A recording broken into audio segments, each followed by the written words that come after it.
guys, welcome again to my YouTube channel. My name is Ozi Irakoze. Kwatanzi. And this channel is mine also as Siren Vibes. Gusa itandukaniro rihari nuko iyi ni yama vlog, yama story time, ibintu nk'izo bitandukanye. Uyu munsi ngira ndapartage bimwe mu vyonzi, right? Si vyonsenzi mugabo duke mutwonza ndatubapartage kugira ngo abatari babiza shwe kubimenyeraho. Ngire video ya makeup. As you know, muri ndisinde muri crise ya makeup. Ni muri crise ya makeup vraiment kora ko nari maze igihe sano wayihebye. En tout cas haraje ngira nka 2 ans hashusha na gato kuva aho ngiriye iyi micro shading. Yes we nace mpeba makeup burundu nangenda na karabiro mwishakoje niko nisiga. Hama nkatunja ku kazi mugabo uyu muri iminsi ndi muri crise ya makeup kora ko ndikundagira ngo ruvume ndikundagira beta gute. Ubwonko bwanje buraja ku mwanya nkiyumvira utuntu twinshi kora bimara umwanya ari kwisiga afite mara urashaka kumara isaha canke 30 minutes uri ushaka kugira ivyoroshe. Donc muri yo saha ca bigufasha kwiyumvira ku tuntu twinshi dutandukanye.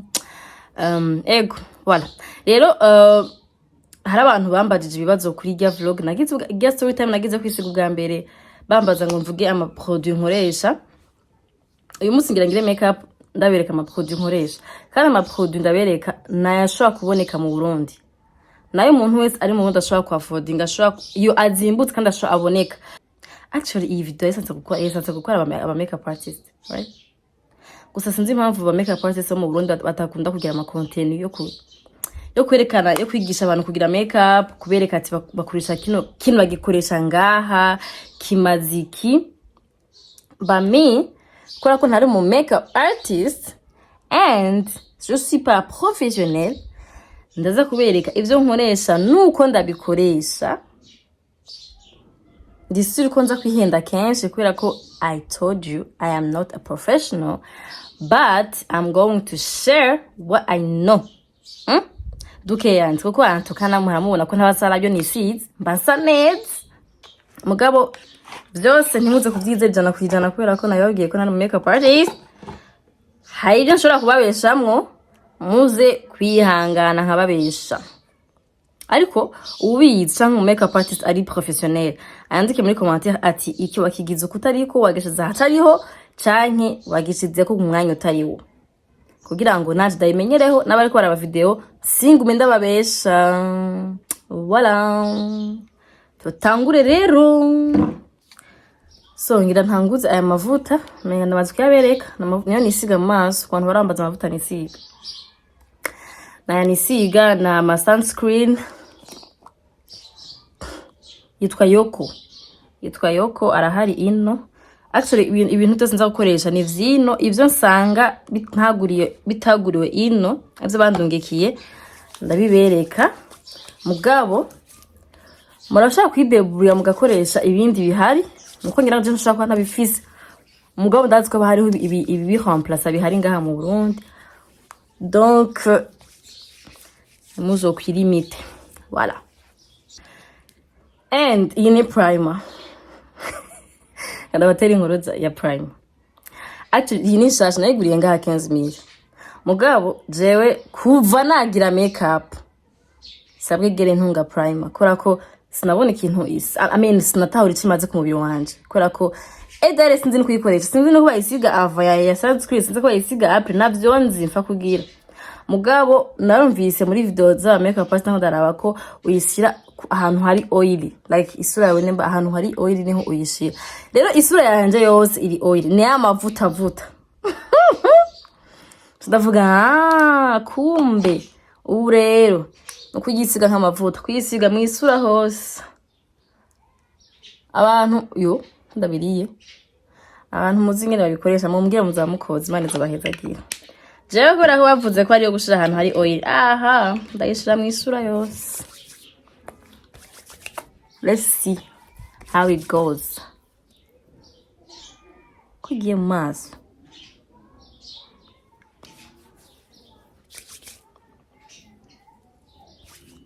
tugira twisigire foundation nkoresha iyi yitwa Kiss Beauty. Kiss Beauty no kuri bafise ibintu vyose, bafise iyi foundation, bafise iyi eyeliner, barafise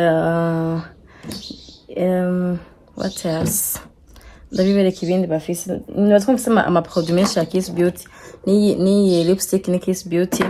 Gusa iyi jacket ndayivanga niyi kubera ko irirabura cyane, iyi nayo iri inzobe irera cyane, ni abazungu amene, natwe ari abazungu.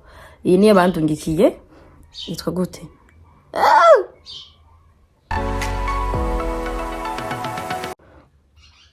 Amikindi naco no bahanura no kugira no kwisiga foundation nkeya, kubera sinzi mba ari jewe gusa foundation nyinshi mbona umengira ruhisha mu sura, cyo tumenga nabaye mukecuru. That's why Jenny siga utu foundation dukeya.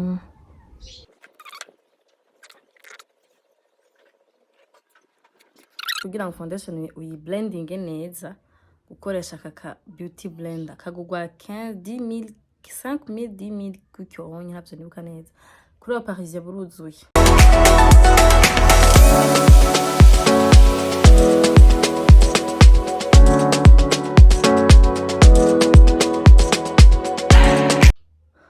Hama uri kurasiga foundation, please ihumwanya no kuri kuyiblendinga neza kugira ngo ntusange ufise ibibarabara mu maso, kandi aha hejuru nzozi murahareka. Nabiravye kw'isura yanje ari ukuntu nyene usizi ugashikana n'ibifondesha wifotoje, cumera nka different colors, one people, different colors, one people. Rero ahanye hejuru kumbomo ino nze murahareka, nza kubereka ingene muca muhagira after.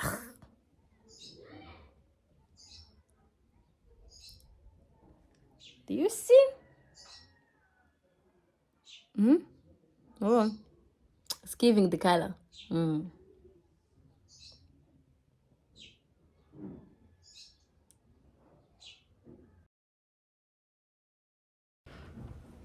Okay, dusige crème rero sivyo? But before reka tuanze tu highlighting isura.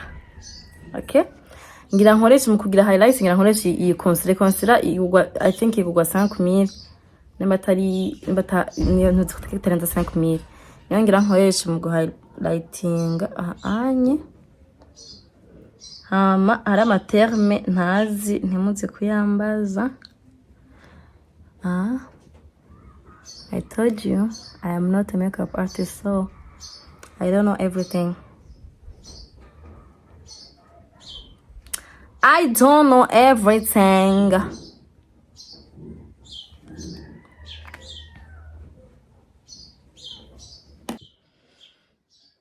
Iyindi mpanuro uri kuragira makeup wigirire ahantu hari akayaga.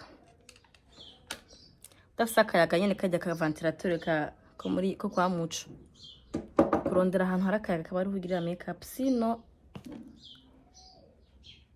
cabishonga.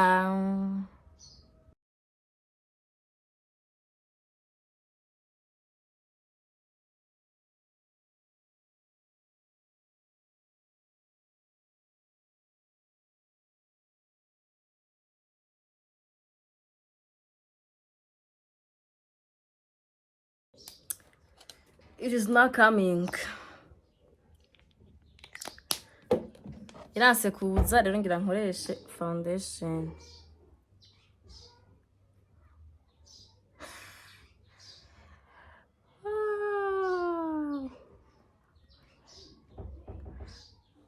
Muzovyigane mubonye alafa sa neza, sino mubonye bidashobotse murabe nyene video muryoherwa muga ntimuzovyigane kubera jaja nyine ndiko nditwenga.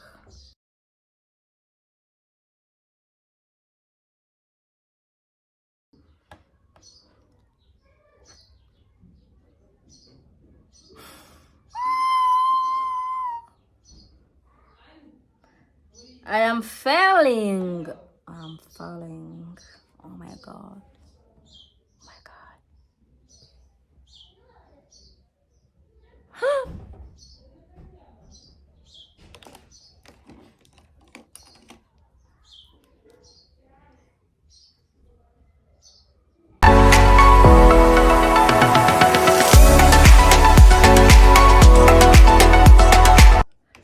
tubandanye du highlightinga. Okay, gushaka kaga couleur kanga anye ka rouge sinzi ngene bakita. Uma nkoresha iyo rouge à lèvres yitwa MAC. Nayiguriye ngaha nayo nyene nayiguriye umuntu. Donc ngora shaka gukoresha iyi ari yose ufise hafi cyangwa gakoresha i aka anye aka ama menshi abagafise, right? Good, I'm going to use this one because iroroshe kunyaruka.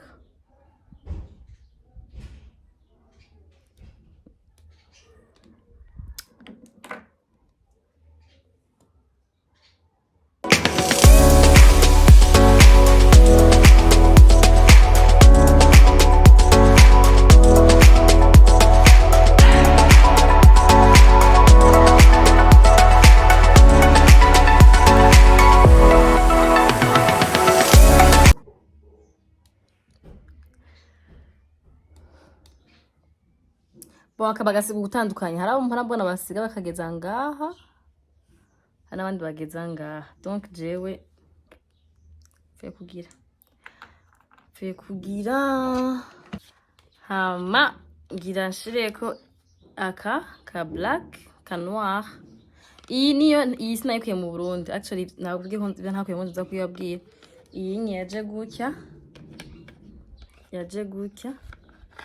yazaranye ni foundation umugenzi wanje kwa Vanessa zindungikiye ari muri Canada. Vanessa, merci.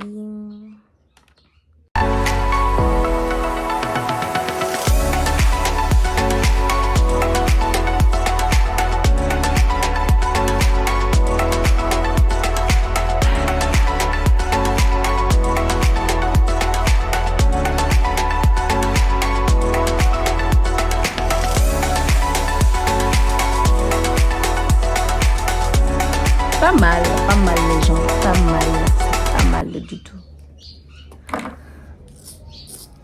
Okay, ngira nsige crayon rero. Hari abantu barabambaza ngo iyo crayon iyo micro shading yawe irimo crayon. Mais oui, des fois ibirimo crayon. Iyo naranotse kuyisiga ndayisiga mugabo hari gihe ngenda uko nyine ntasizemo crayon kubera ntirafudika cyane. Yes. Hama mu gusiga crayon ku bantu batazi gusiga crayon. Crayon ifo ko uyisongora neza kugira ngo ushobore kugucapira neza. Sino uyisize udasongoye ice gucapira ikintu kidatomoye kimeze kuntu bizarre.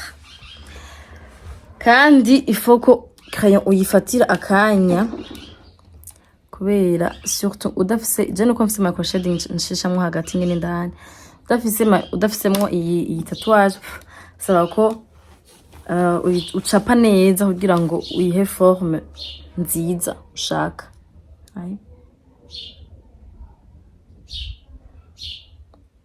Hama mu gusiga crayon urayihagarika gutya pas comme ça, kugize comme ça iciza iryamye nyine isiga nabi.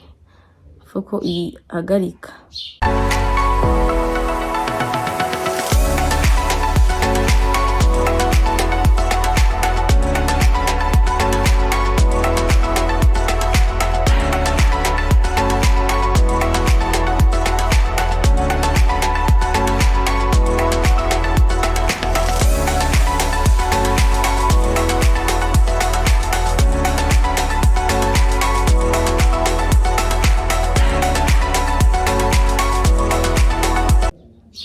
Nkoresheje iyi mu gusiga concealer aha munsi, hama hejuru nca nkoresha iyi iri darker, iri noir kuri irya yindi iri foncé par rapport iyi ngira nshire munsi.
pas mal.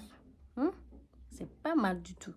Bon, mwabonye ko ngaha hejuru mu kuhasiga uhagarika gutya iyi brush kugira ngo actually hejuru hagoye gusiga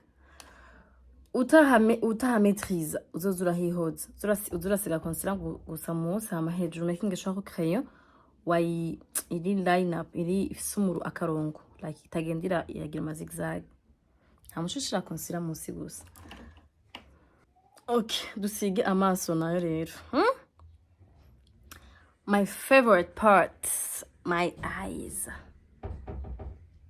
Ndakunda amaso yanje. Hama ku maso ngira nkoreshe iyi palette. Iyi palette nayiguriye ngaha nyene igwa 15000 francs. Kandi ndayikunda cyane vraiment. Ndayikunda cyane, ndayiba conseiller kuyigura yitwa Rose Leaf. Iraramba kandi irateba kuvunika. Kwa nageze kuyikoresha imyaka myinshi cyane gose rero ndayiba conseiller.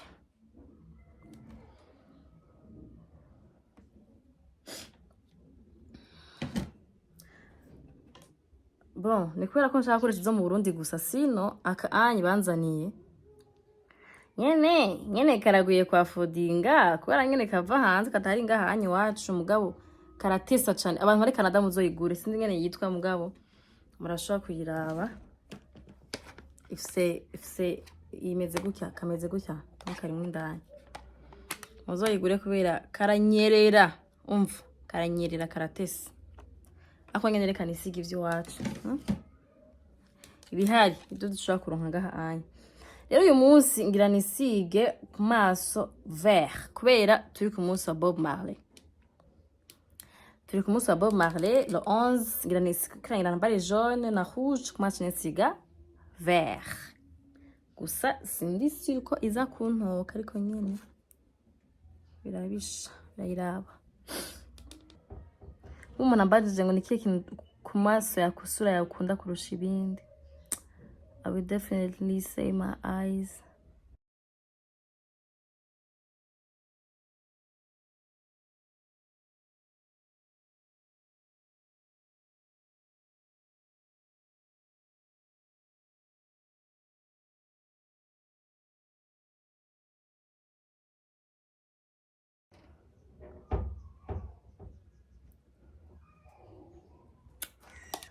Eyeliner nkoresha iyi yitwa Kiss Beauty kubera ziga zindi za 5000 zarafise ukuntu zumagana ziri bizarre kandi tuga tu eyeliner tundi tuka Sephora na twande kuturonka ngaha n'ikibazo rero I'm using this one nayimenye vuba ndayigerageza mbonera tesa tu iranyerera irafise ukuntu chapa neza hama cyangwa aka brush kugira ngo ndayicape.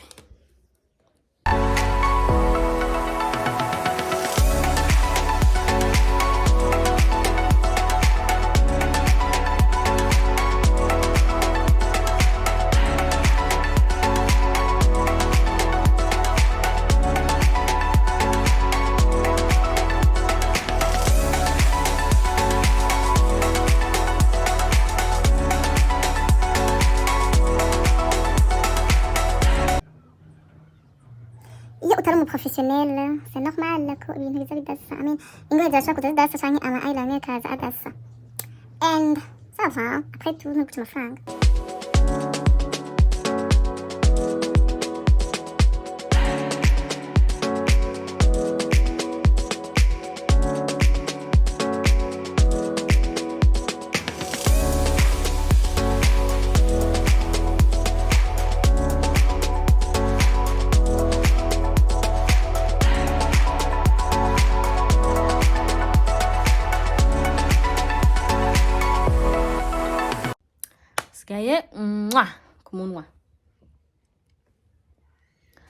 Ku munwa rero ngira nkoresha utuntu turi très simple.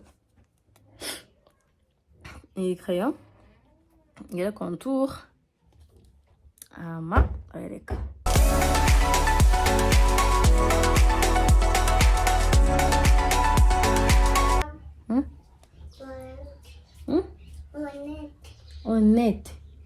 Honnête yagize iki? ashaka iki shaka jewe ashaka kumbwira iki Gaga. Gaga. Gaga Gaga. Gaga Gaga ni he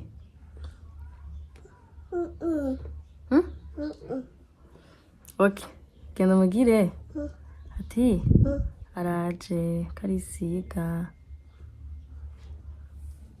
sibyo genda mubwire genda mubwire bavye bigumize ngaho hasi bigumizaho yo mushire peshe ari atebye bye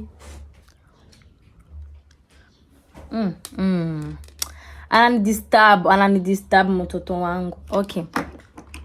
Hama chashira ko iyi Kiss Beauty iyi lipstick sagukya.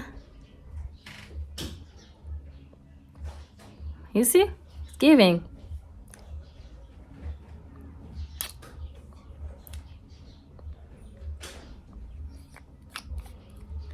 Hama chashirako naka labelo. Iyi labelo nta muntu atayifise. Ndabizi ko abantu bose bari ngaha barafise iyi labelo. Donc tukoresha labelo yose ufise. Shaka hejuru.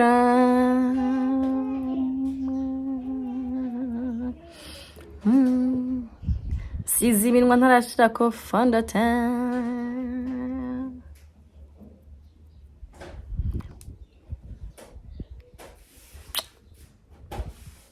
Voilà. Reka rero duheze isura. Right? Naisanse kuba nabitanguriye ko mugabo navyibagiye. Kandi oublier c'est humain.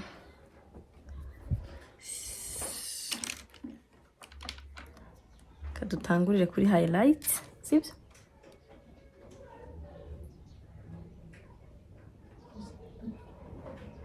Ila kuigira vayo ko nisiga amaso mugabo mama navyibagiye. Peshi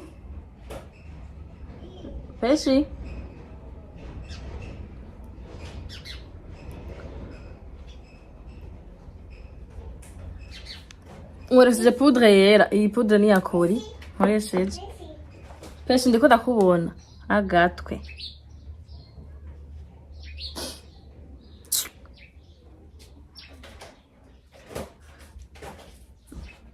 Soit turashobora gukoresha poudre isa like iri mvira muri video we tambo. Done wafutse kaje jowe bakunda. Ego kwe. Odimo? Ego. Hapo bice binja mu maso kora muje nga. Utegera roto guteye umukoshi. Sana mzoko muteye umukoshi.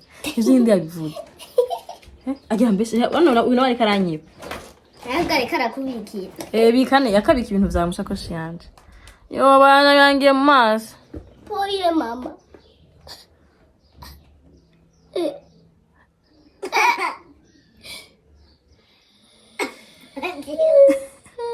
Nakorera karagutwenga. Kwemera. Ni murabe. Oya ntavyo kwereka abantu ko nabeka vyanje makeup yanje wozanye kubereka vyo wayo kubera iki. Uno musi umunsi wawe. Umunsi wanje. Oya. Akora umunsi wanje. Umunsi wanje wo kugira makeup.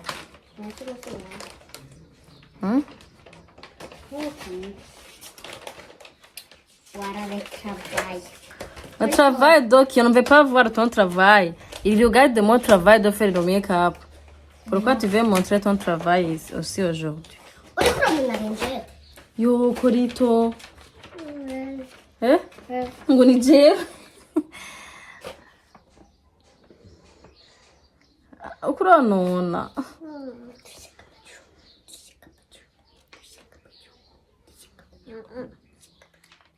Pesha ukora profita video yanje kwerekana ibikorwa vyawe utarishe publicity. None sinacufite eroka kamoto kunyana narusha kugakororiya ni bato hamwe ni bisi. Wararushe? None wararushe biratura. Hamwe ni ntuze hamwe n'umuntu mushanda mukororera n'imbato hamwe n'indege n'ikinga n'indege shaho nawe nyene ngatikinike kada bicurike rero urabe ko biryoshe Urumuyuwaye akayuwayi murabona iyi iri ngaha yongera asige ngaha kuri forehead hamwe nababwira mudashira foundation kugira ngo habe contour genre habe dark gatoya kugira ntihere cyane amazi yanzanira ayo hasi yawe inyuma yawe yarari abandi yagutomera ima kintu yanzanira kandi ugasubira kuyanterera ndawukubita ikofi irimo utarumva kintu yanzanira uje guhungira ngaho kuragira amakosa nje hariya mugwandire hariya bisa ingo gena mukuru wawe ninde mukuru wawe ninde peshi gendere pesha gukubita kwagize amakosa peshi nawe urakubitwa wakubitwa na jewe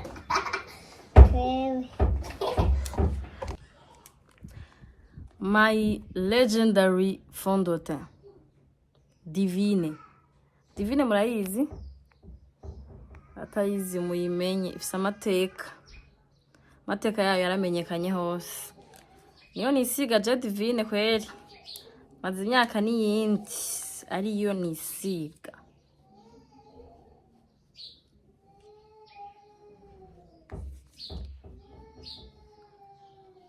baragasuzugura kugira ngo areka make ntimuzi akantu gatese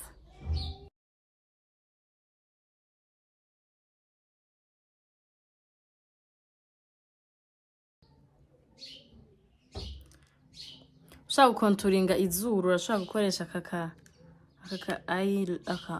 kari muri ka eyeliner ka Kiss Beauty. Je kenshi sindabikunda gukonturinga izuru kubera kugira contour y'izuru. First of all, ntavyo nzi. Secondly, I don't see why do I have to contour my nose? My nose is very perfect. Why do I have to? Mugabo ndiko ndavyiga nkuko nizi ibindi vyose.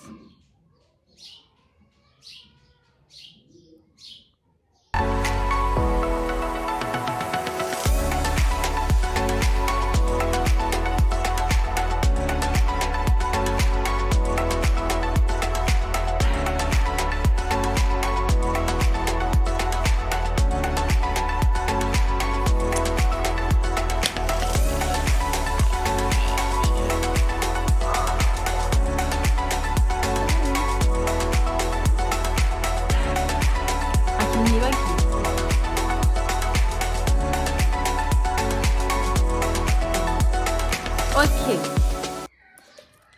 Fixa spray ya fixa yitwa Naked. Kiss Beauty na inanye ni Kiss Beauty. Igwa 15,000 nyene. Let's fix our makeup. Kugira iza kumara mwanya munini. And I am done. Kanje gukaraba rero ibintu navangiyeko. So this is the end of my vlog. I hope ko yabaye helpful ku bantu batari bazi kugira makeup. Nimba wumva ufise suggestion ya I don't know yukuntu no hindura canke nogira neza, just tell me. If you find that my makeup is perfect, just tell me parce que c'est encourageant. And nimba hari ikintu kiri particular ku maso canke nakoze ushaka ndakwereka kongira video yacu cyonyine genre niba ari ingohe ndayifatira video yayo nitonze ndabeka ingene ngira bagira ingohe of course niba bura nazicafite neza hama niba ari amaso niba ari minwa niba ari anything, just comment, just leave your comment and dans ce mwanya je vais vous dire nzobabwira ingene nabigize hama kugira duheze mu mahoro en beauté. Ndabarangira ahantu nagirishije iyi mishatsi kubera abantu benshi bamaze iminsi bambaza ngo ni hehe nasokoreje. Actually abantu bayibaza neza ko mufite ama dread ko jense ama fro dread. Umuntu yasokoreje isi biratesa kandi biramara igihe ndashaka kimara n'ukwezi biraramba kubera barabifunga indani. And you see how beautiful they are. So nagiriye dread ahantu nagiriye dread niho n'ubundi just ukoresha imisi yose ni kwa Ushindi Moses. Ahantu hafite dread ndazi benshi muramuzi, akorera kuri en face ya Sokabu, Sokabu siège.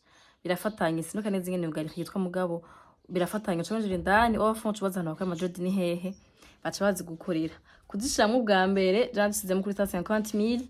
Hama nibaza ko gusokoza nama nibagira amahera buri gihe iyo ngiyeyo, ariko ntibirenza 30,000. Birenza 30,000 bakugiriye twist bakana gusokoza. Avantage ya dread nuko iracungura umwanya ku bantu bafite imyanya mikeya, kwama muri salo ugiye gusuka umara amasaha yose. Je nk'ifise ibisuko umunsi wo gusukana nta na kimwe nakora, nawe uhebera gusuka nyene. Mubwo ubu unye ndashobora kuja ku kazi nkakora hama nkaza gutwista 18h 17h cyangwa nkaja mu gitondo nkatwista hama nkaja ku kazi. Donc urumva ko biraziganya umwanya. Rero ni ivyo vy'uyu munsi twashaka kubaganiriza. Tuzosubira mu yindi video mugabo please siga subscribe yawe nimba waryohewe na video, hama usiga commentaire kawe kari gentil. Hanyuma nagira nshimira en particulier abagabo baravye video n'abahungu baravye video kubera nukuri murankunda vraiment. Kora sinahuri mpamvu mwaravye video kandi ari ibintu mudakenera, atari ibintu mukenera vya misi yose. Nimba uri umugabo waravye video ndabusuzugire commentaire kugira ngo ndagushimira en particulier kubera uratesa. Alors les amis, bye bye.